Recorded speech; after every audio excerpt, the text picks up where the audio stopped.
The sports you love, the teams you can't live without. Get a sense of urgency! This is Jake Scott and Ben Anderson on 97.5 The KSL Sports Zone. Jake and Ben, 97.5 The KSL Sports Zone. Hey, join Scotty from noon to 3 at Tim Daly Nissan Southtown coming up tomorrow, 11155 South Jordan Gateway in South Jordan. Tim Daly, home of the forever warranty. Ben, let's talk a little bit about old Adam Silver. Okay.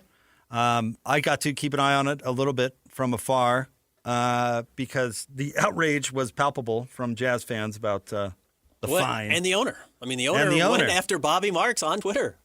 God, what a clown that guy is. You know what's funny? Bobby Marks. Yeah. You know what's funny about the national media is they just have no memory, and I know that Ryan Smith mentioned that. Yeah. But they have no memory, and it makes it obvious their bias. Mm-hmm. Does that make any sense? Motivation at the very least. Yeah. Not consistent in any way, shape, or form. And actually, I think that really is one of Adam Silver's biggest problems. Is that he is not consistent at all, and he sets all these crazy precedents that he either sets a precedent that he doesn't live up to, or he sets a precedent he could never live up to.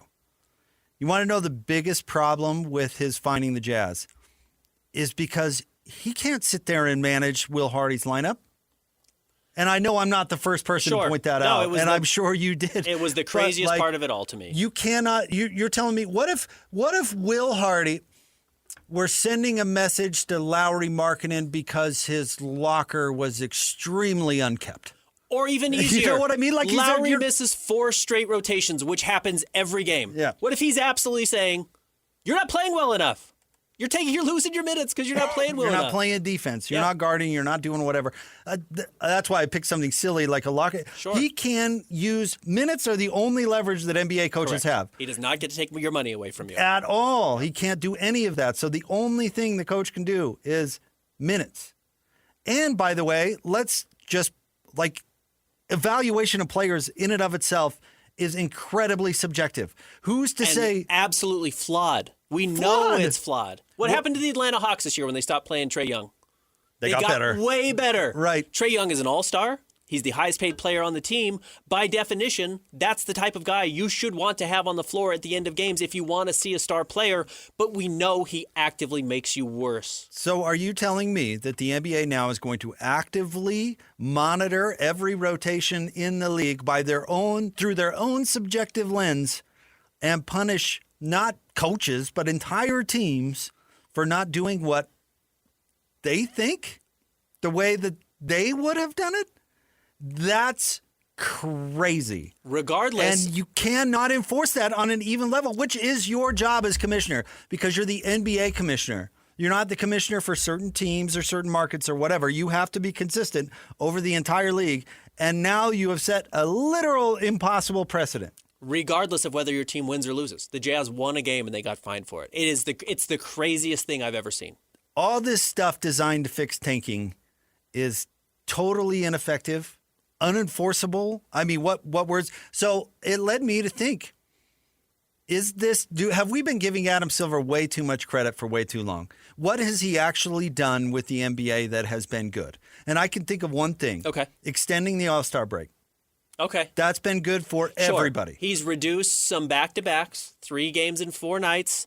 But let's remember, he did those in an effort to curb tanking exclusively, and apparently it has not worked. Because load management is what he did to curb load, which it hasn't been effective. But as he has said, you're seeing tanking at a higher level than ever before. He said that over the weekend. But giving players a couple extra days over All-Star break was a good move. You talk to any player in the league and they love it. Yeah.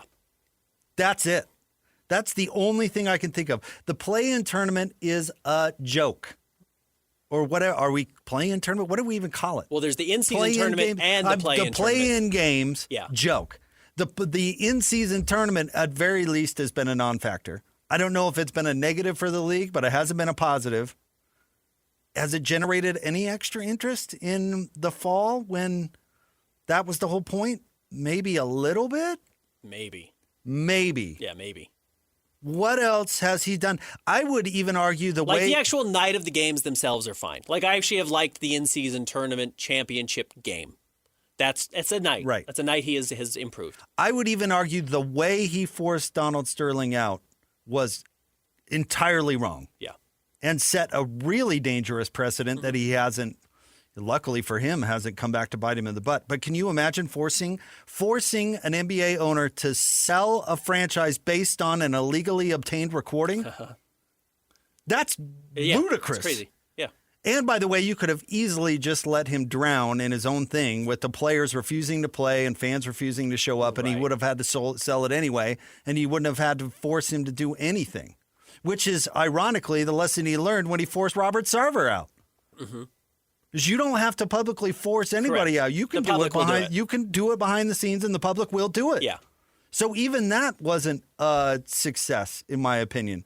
Now, maybe the NBA is a better league without Donald Sterling. I certainly think you could make that argument. But the way that he did it was ridiculous and could possibly be illegal. And if Donald Sterling hadn't made billions of dollars, he probably could have forced that issue if he really would have wanted if he to. didn't get the angel investor to come in and say, I'll just pay you twice what your team is worth, and he said, well, I would have done that happily at any point, yes, he would have made a bigger stink about it. And look at what now he's invited in with Steve Ballmer, which I caught up on the latest Pablo Torre podcast about that, which came out like a couple of weeks ago.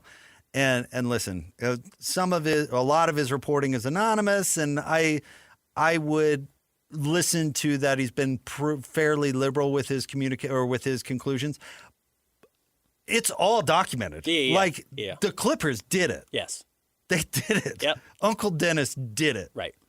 So replacing Donald Sterling with Steve Ballmer has actually turned out to be replacing one headache with another. Right. And I would argue that the headache that Ballmer is creating is more consequential to the NBA. To the NBA. Yes. Absolutely. Yes. A racist owner, bad. Nobody wants to have that around. The richest and a bad owner, by the way. The richest owner in all of sports circumventing the rules to pay players illegally actually causes greater foundational issues than your owner's a scumbag. And actually maybe committing some fraud, depending on who you talk to, in order to do it, is bananas. Yeah. And listen, you know what they're going to do about it? I would guess nothing. Yeah, maybe a slap on the wrist. But here is the greatest.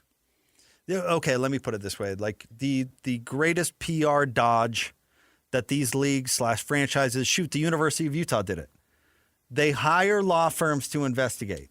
So all of us on the outside go, well, they're taking care of it. The NBA's on it. They're looking into it. Yeah. Well, we'll see what the investigation turns up. And even Adam Silver hiding behind it when asked about aspiration at All-Star, well, what do you want me to do? We're investigating it. I can't really talk about it. We're investigating, blah, blah, blah.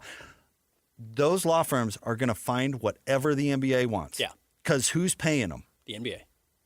So Adam Silver sat them down and determined what he wanted them to find at the beginning. Because honestly, and to give Pablo Torre credit, you cannot go through the stuff he's gone through and not come out and think they did it. Yeah.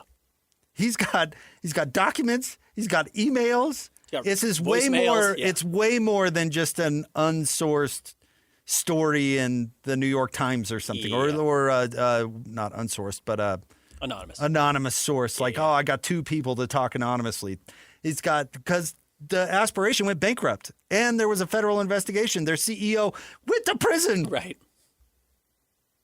And so they've got all of that. But the sad part is that I think the NBA absolutely needs a leader that's not necessarily honest, but they need a leader that's decisive and not going to cave to pressure, because the gambling companies are absolutely telling Adam Silver what to do. The Thunder and them complaining are telling him what to do. I mean, it's a disaster. It is. And they're going to try the Terry Rozier Miami stuff. He did that in Charlotte. He shaved points. You can look at it. He did it. They hired the same law firm. And where is that now? Gone. Yep. Gone. They basically cleared him and then pushed it aside and said, well, I can't wait till everybody forgets about it. It's crazy. He's terrible. Yeah, he's not done a good job. He's terrible. To your point, and I think you bring up a good one, and this was my biggest issue with kind of what he said over the weekend. And it's important to remember, so a little more clarification on how the Jazz got fined, and it was right there in the black and white of the release. But the Pacers got fined, because it was in the same release, for violating the player participation policy regarding Pascal Siakam, which means he's a former All-Star who rested a game that he should have played in. The Jazz got fined for conduct detrimental to the NBA. It wasn't within the player participation policy. That's not what the Jazz got fined for. The NBA just said, well, we have other powers that we think when you do something that's detrimental to our league, we can impose a fine of whatever we want, which is why it was $500,000, because there are actually set numbers the league is supposed to fine you by. First time you get fined for player participation policy, it's like $100, and then it goes to $50, and then it goes up to $500,000, then it goes to $1 million or whatever it is. So the Jazz getting $500,000 was a little weird because it wasn't within the tanking or player participation policy. And why I say that, and I think it ties into your point, which is if you want to say conduct detrimental to the NBA, that could be every single night in the NBA with what happens with rotations or who's available and who's not available. That doesn't apply to the player participation policy. You know, the Jazz can rest Yusuf Nurkic all they want. He's not in the player participation policy. But if suddenly the NBA says, well, that's detrimental to the NBA and we're going to fine you anyways, then this opens a can of worms that you can't enforce every night because you can't fine your teams every single night they step on the court. Because he doesn't care about policy and never has. That's the problem. Yeah. And I don't know what the Jazz have done to whatever, if it's Oklahoma City or whatever. But the funny, like, let me use Bobby Marks, right? Bobby Marks accuses the Jazz messing with the integrity of the league. And that's why they got fined. Yeah. I saw it on the Snap Talk. Somebody pointed out that, a day before, he was saying Milwaukee would be crazy if they played Giannis and didn't tank this year. Said it the day before. Yeah. Like, what are you talking about? Yep. And by the way, the Jazz / many other teams compromised their integrity years ago, decades ago for some teams. What do you mean compromise the NBA integrity? Are you not paying attention? Did you not see what the Spurs did in the 90s to get Tim Duncan? What they did was compromise their integrity. C is an interesting word because he literally says the word. He said it's a bit of a, here, I'll read it to you. He says, I attempted to not only respond to what behavior we've seen, but send a clear message that we're going to be scrutinizing everything we see going forward. Absolutely. But I don't think that's a way to manage this system long term. He did say there's a bit of a know it when you see it quality to this. I mean, we spend a lot of time in the league going back and forth with teams on injury reports. We're going to be looking more closely at the totality of the circumstances this season in terms of teams' behavior and very intentionally wanted teams to be on notice. Are we seeing behavior that's worse this year than we've seen in recent memory? He says yes. So again... Okay, that is ridiculous. It is. That is false and ridiculous. There's the know it when you see it aspect of it. Fine. If you want to say, I can tell the Jazz are tanking because they're not playing their guys in the fourth quarters, regardless of the outcome, they're trying to do something differently. Fine. But are you saying you didn't watch the Sacramento Kings in their final game before the All-Star break and that wasn't a team trying to lose? See, that's what I'm saying. They don't care about policy. They don't care about even application of that. It would be impossible. Ben, I remember this had to be, how long ago did Marc Gasol actually play for the Grizzlies? When they were tanking to get Ja Morant. Mm-hmm. I think he talked about it after the game. He was upset. He didn't play the entire second half. Right. Of a game against the Jazz. A game against the Where Jazz. He had like 20 in the first half. Salt Lake, dominating. Sat the entire second half. Ben, that was 12 years ago? Not that long ago. 10 Ja's years only ago? been in the league for 5 years. But my point is so did you not see it then? Exactly right. So are you an idiot or are you corrupt? The answer is the latter. Yeah. The answer is the latter, and somehow now you're using the Jazz as an example. And listen, people could accuse us of being Homer radio and all this stuff, and it stands out. They never did this to any other franchise. They did it to Dallas once, 3 years ago, 4 years ago, and it was just because Jason Kidd talked about it after the game. He said actively, we're trying to lose these games because it's better for our franchise. He said that after the game, so they fined him. Yep. That's the only other example. You cannot tell me that teams haven't been intentionally booting games for decades. So did you not see it before, or are you choosing to see it now? And don't give me the justification of, it's worse this year. No, it's not. No, it's not. No, it's not. It's not. I've sat in this chair and the chair over there at the arena, Ben, and watched teams intentionally boot games for basically my entire career. Mm-hmm. I can see it, and I'm an idiot. I'm just a radio bozo. I can see it. You can see it. Yeah, of course. Everyone can see it. That's the thing. The know it when you So, see it. We all know it. Everybody watching the games Yes. right now knows it. Everybody knows it. So when are you going to say you know it? And if you want to just say that was the line and everyone's on notice and we're going to find everybody from here on out, I guess you better do it. Because if you're going to say you know it when you see it and then pretend you don't see it, you're right. The word integrity comes back into the conversation and the NBA won't have it. And by the way, this is not Adam Silver's ticket to out of that job is the Clippers. It's not tanking because the other owners have to revolt. That's how it has to work. The other owners have to fire him. And if there's a team that is breaking the rules so overtly, and trust me, it's overt. Yeah. So overtly that and get off without any sort of punishment. That's his ticket out of that job. But as far as the solutions to tanking go, I've always liked the get rid of the draft idea. But it did kind of make me laugh that all of a sudden is surfacing. But guess what they're going to do? Nothing. If they do anything, it's going to be one of these stupid peripheral moves like the play-in game, and that's it. They're not going to do anything about it. They're going to act like they're doing it, Yeah. and then they're going to do nothing. They're going to hire a law firm and say, look, we're doing something about it, Yeah. and then do nothing. Yeah. Because it's all a PR game. It has nothing to do with policy, which is what is the NBA's job? And I saw this tweet from Mark Cuban saying, the NBA should embrace tanking because it's about fan experience. It's not even about the legitimacy of the game anymore. BS.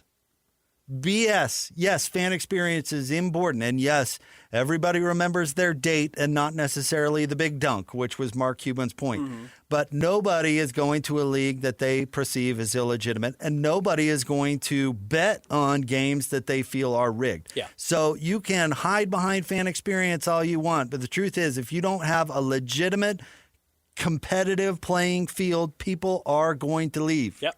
Including you and I. Yeah. And hey, our livings are associated with it, but it's a little bit different.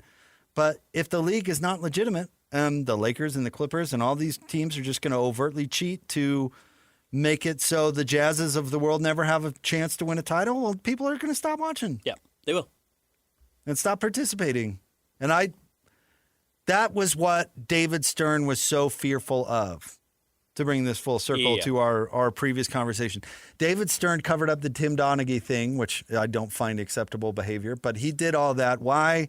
Because you have to preserve the legitimacy of the league at all costs, because if you're not legitimate, people aren't going to support it. And now you have a dang coach who was arrested off basically the sidelines. How is Adam Silver not under way more heat? I think he's using some of these teams right now, including the Utah Jazz. And look, I'm not defending the Utah Jazz. I'm not defending tanking, even though I recognize that the system they have built rewards it, and that's not a problem of the Utah Jazz. That's a problem of the system that the league built that does so heavily reward teams for tanking. If you want to just start enforcing these rules, you get to pick a day. I mean, you should have done it earlier, but you get to pick a day because the best day to do it is, 2 years ago. The next best day is today. But yes, to pretend that this isn't covering up or trying to make up for those very issues, where the NBA does have a huge PR issue with Malik Beasley or Terry Rozier or Jonte Porter, or now more blatantly than anybody, Chauncey Billups, is crazy. There are no rules. That's the problem. No. There are no rules. Is there a rule against tanking? There's really not. No. There's player participation policy. There's no rule against tanking. So what are they enforcing? No, I that was my big question, is what the whole issue with last week. Again, what rule are you picking to enforce? What are you trying to turn the product into? What is the goal here? In all honesty, if you can prove teams are booting games, then you should ban those players. I mean, if you want to get down, or coaches or whatever. I mean, because that's fixing games. Mm-hmm. It's no different than gambling if you want to look at it. Right, if absolutely. You've got a player shaving points, it's really no different. Mm-hmm. You've got a whole team effort to lose games on purpose. If you actually wanted to fix that, then you would start banning teams. But the rules are actually set up to create that. Mm-hmm. And just simply tinkering around the edges isn't going to fix anything. No, it's got to be an entire overhaul, which maybe they will go for, trying to do it mid-season with 30 games left. No, they're going to lick their finger and put it up in the air. Yeah. and do just enough to get that wind to stop blowing. Yeah, as soon as the narrative dies down, they won't be doing anything. They won't do anything. Yeah. Look, if you don't believe me, look no further than their flopping rules, which they decide every 5 years or so to kind of pretend to enforce We're flopping. opening the season. And then they forget about it as soon as people stop complaining. Yep. All right, stay tuned. Cole Bagley joins the show. Coming up next, Jake and Ben, 97.5, the KSL Sports Zone. Who's got it better than us? Your home for the best sports coverage in Utah. You're listening to Jake Scott and Ben Anderson on 97.5, the KSL Sports Zone. Jake and Ben, 97.5, the KSL Sports Zone. Jake Scott, Ben Anderson. We're joined now in studio. He covers, of course, the Mammoth for KSLSports.com. His appearance on the show is brought to you by our friends at Hercules First Federal Credit Union, growing stronger together. He's our buddy Cole Bagley. What's up, Cole? Much, guys. How are you? Christian, can we make that my intro every time? Yeah, you got it. The free bird. Yeah, that's good stuff. Overall, how has the Olympic hockey tournament been just having NHL players back? Do you think it's added some extra juice to it? Oh, 100%. I mean, I think it's the most anticipated part of this Olympics is having NHL players back, and they haven't disappointed. Canada's been the powerhouse that everyone was expecting. You've got Connor McDavid putting up 9 Points in 3 games, and, Macklin Celebrini has been phenomenal. Sidney Crosby's doing his thing. The United States has played pretty well. They've gotten better as the tournament has gone on. Austin Matthews has definitely, risen to the occasion as the captain over the last game or so, and it was exciting to see Utah Mammoth captain Clayton Keller get in. So yeah, I think it's what everybody has was hoping for and expected. And right now the trajectory is that the United States and Canada would meet in the gold medal game and give us something we haven't seen in since 2010. I think was the last time those two played for gold. We were talking, though, off the air, and you were telling us that the road to that game, though, is not necessarily smooth for the U.S. Yeah, it's tough. I mean, as of right now, as long as I'm reading the bracket correctly, they likely will have to go through Sweden. Latvia plays Sweden today, and I don't see Latvia upsetting the Swedes. And Sweden's probably the third or fourth best team at this tournament with guys like Gabriel Landeskog and William Nylander. That's a team that the United States could lose to. Not that I think that will happen, but it's definitely like a trap game, if you will. If the United States goes into that overly confident, the Swedes will take care of business. And then depending on how things are reseeded, it looks like the United States would have to play Finland, who again, it's them and Sweden that are the third and fourth best teams.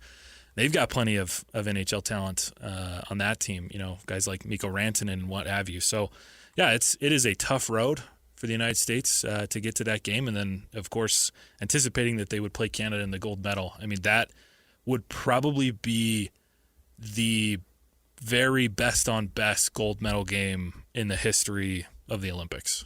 Finland won the gold last go-around, right? In 2022. I think so. Yeah, I think they beat Canada for the gold medal. So, yeah, that's there. If you have to run through them before you get to the final, that could be difficult for them. What did you think of Clayton Keller getting out there and being able to play? Yeah, he played his tail off. I think he took the opportunity. He had fresh legs. He sat the first 2 games, and then he just went in and played his game, which is high energy game. He's a facilitator. He didn't register a point, but he was instrumental in Tage Thompson's goal, playing alongside Larkin and Thompson on that third line. Keller had a really strong zone entry. Helped, he got a shot on net and then helped with some puck retrieval. And then he battled in the trenches right in front of the goal, which I think speaks volumes to what he's willing to do. We didn't really see that from Kyle Connor through the first 2 games, who Keller then replaced in game 3. And he opened up a lane for Tage, and Tage, blasted one on net and ended up in the back. So, I think that Keller, played really, really well. And as of right now, he's projected to remain in the lineup for the quarterfinal game. So yeah, he played well, and he definitely earned more minutes. How does the NHL feel about its players playing in the Olympics? Yeah, I think every general manager right now that has a player over there is holding their breath. Especially guys or teams like Colorado and Minnesota who have 4 or 5 players. Utah has 4 players, but they're not quite the caliber of the Nathan McKinnons and the Kel McCarrs and the Connor McDavids, the Dreisaitl's, the Hughes. Like there are teams who their top 3, 4 best players are playing over in the Olympics right now, And those are teams that have cup aspirations, right? Like it's Colorado's cup to lose this year, and Minnesota is not far behind. They're someone that could challenge Colorado in the Western Conference. So, yeah, I mean, it's good for the sport. It grows the game. The players want to do it. That's kind of the culture of hockey, right? Like anytime you're on the ice, you're going to give your very best, especially for your country. So I know, the players love it. The NHL, obviously, there hasn't been NHL players for 12 years, so there's been some issues on that. But no, hockey's in a good place. It makes sense for the NHL. They just, I think, kind of hold their breath when the stars are over there.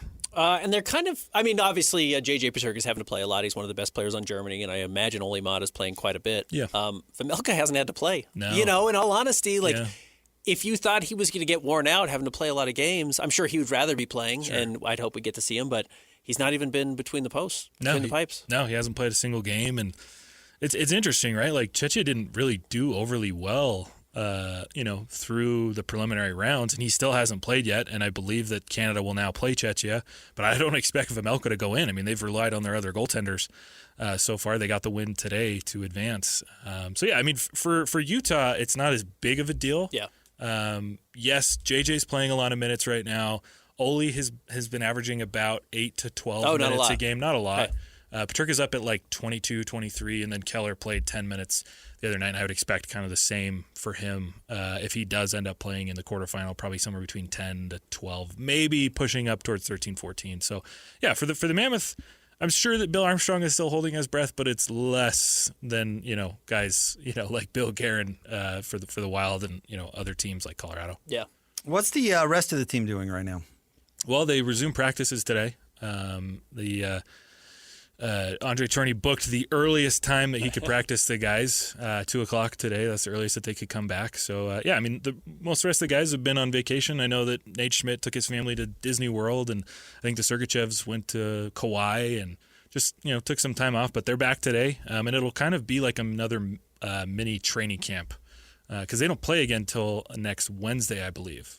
So they have another 8 or 9 days before they officially return to play. So yeah, they'll kind of take it easy through these next few days, but they get back to action, get their bodies back in shape. Got to skate off those Mai Tais. Yeah, absolutely. Whatever they've been doing. Yeah, right. A lot of these guys are young. How do you think Team USA will be able to compete with Canada?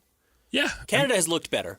They have. I think Canada is an offensive juggernaut, right? Like all four lines could just burn anybody. Mm-hmm. You've got.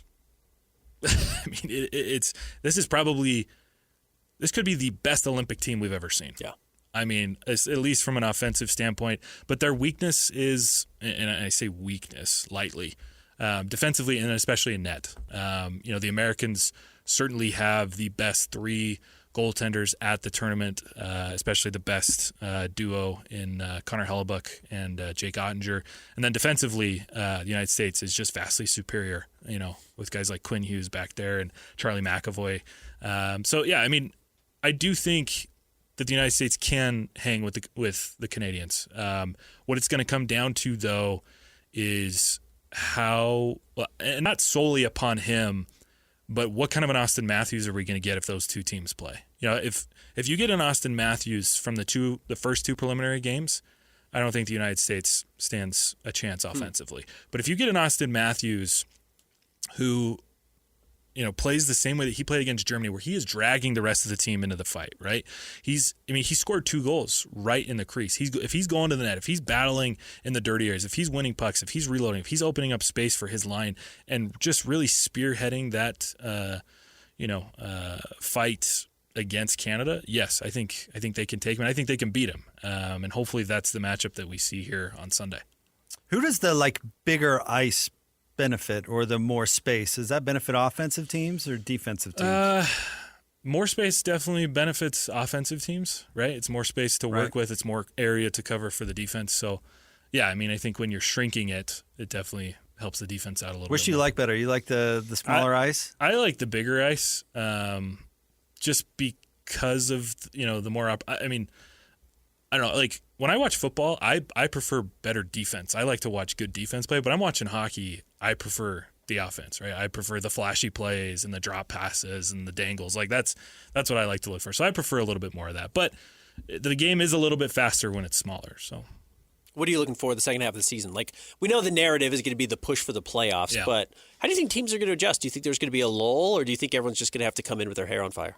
I think most people are going to have to come in with their hair on fire. I mean, at this point, coming back from the Olympics, teams are now going to pick their path, right? They're either going to stop trying and, kind of wave the white flag, or they're going to, turn it up and they're going to start pushing. And unfortunately for Utah, they're in a Western Conference where there's about 6 or 7 teams in that wild card race, all within about 6, 7, 8 points that could push. And so that's what's going to be tough. I think for Utah, they need to get back to the way that they played going into the break as fast as possible. Yeah. Obviously, consistency is what everybody's looking for, but for Utah, it's strong first periods. It's consistency up and down the roster. The benefit for Utah, though, is they have so much more opportunity to get better, I think, compared to a lot of teams. They're going to get Logan Cooley back. They're going to get Alexander Kerfoot back. They have an opportunity, if they choose, to sell some of their assets and make, not like a blockbuster trade, but a trade that could significantly upgrade their roster and help them really make that push. So Utah's in a good spot. They were playing arguably some of the best hockey of anybody in the NHL going into the Olympic break. And if they can get back to that, especially with these, reinforcements coming in, they have a really good chance. Cole, thank you. It's good to see you. Yeah, absolutely. And follow all of Cole's great work at KSLSports.com, of course. We appreciate you, Cole. Yeah, thanks, man. Guys. Appreciate it. All right, let's give away some Jazz tickets real quick. Caller number 12 right now, 801-575-ZONE. We're going to hook you up with a pair of tickets to see the Jazz and the Pelicans February 26th at Delta Center, 801-575-ZONE. We wrap up the show next, 97.5, the KSL Sports Zone. What's that? Whether it's the Jazz, Utes, Cougars, or Aggies, these guys have got you covered. Time to eat, fellas. You're locked on to Jake Scott and Ben Anderson 1, 2, 3, move it. on 97.5, the KSL Sports Zone. Two amigos on their ways, talking sports. They got him Matrix and also loves his tie-dye. Ben's got style with his scarves. Oh my.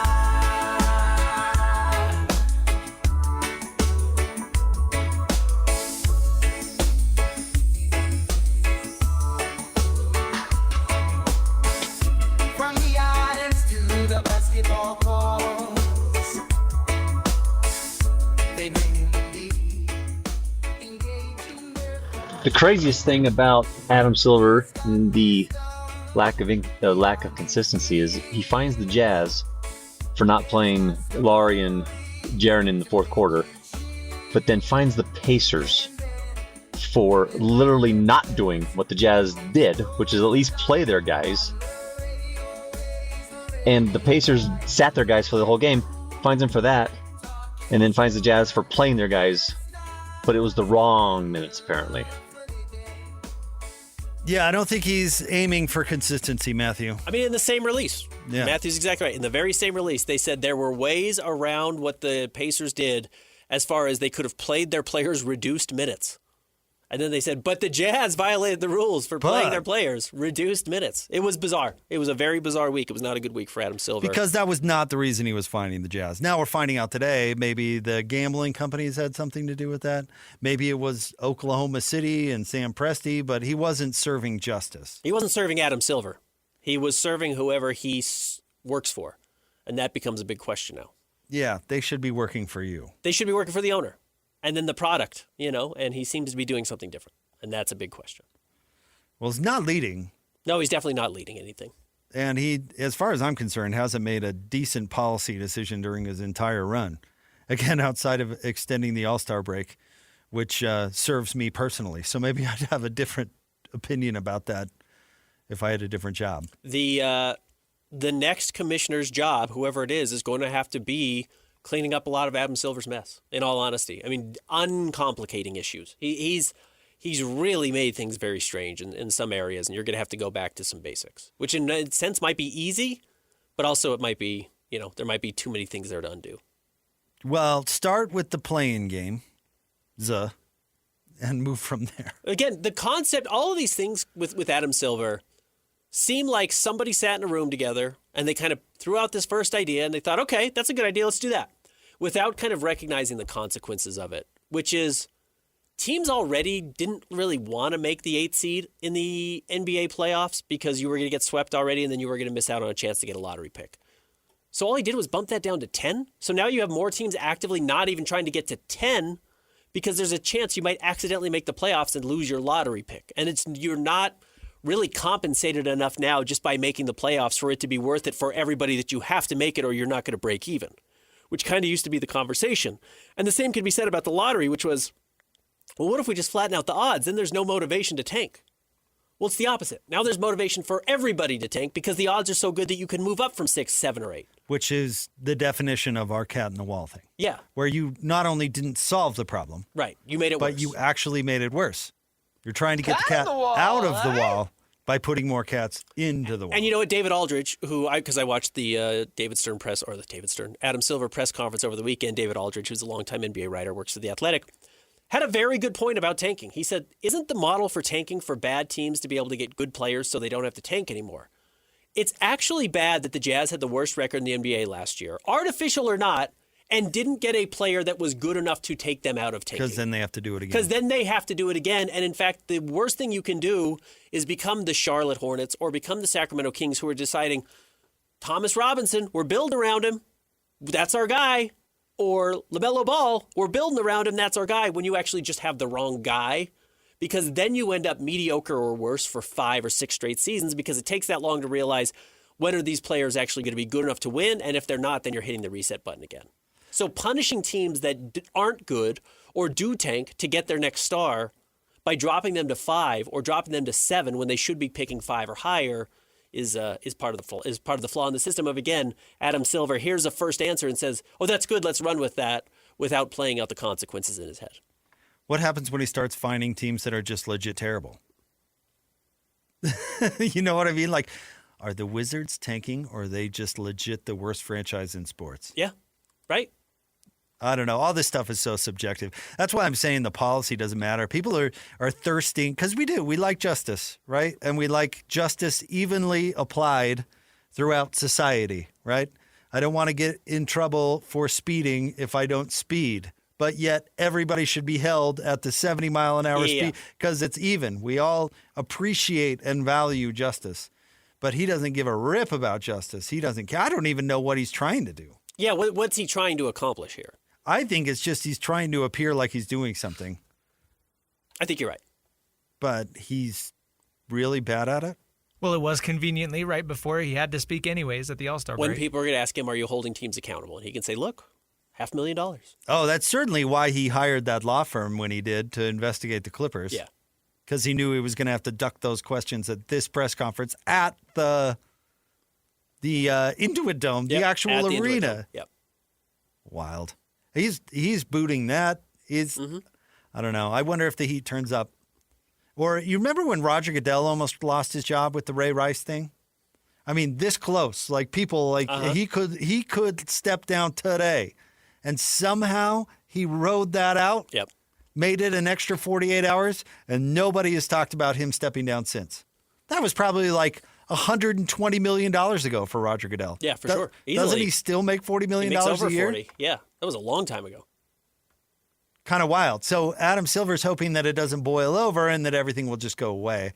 I don't know if that's necessarily the case. Yeah. Yeah, we'll see. He set a really high standard. Again, I don't actually have a problem with you enforcing these rules. If you want to say it's $500,000, if you're going to tank or we think you're going to circumvent what we've asked you to do, I really don't have a problem with it. I just think you should apply it evenly, and I don't think that's going to happen. All right, we want to remind you about our friends at University of Utah Health. Hope is in our DNA. Learn more at uofuhealth.org. Coming up next, our guy Scotty G. Stay tuned. 97.5, the Thanks, KSL Christian. Sports Zone.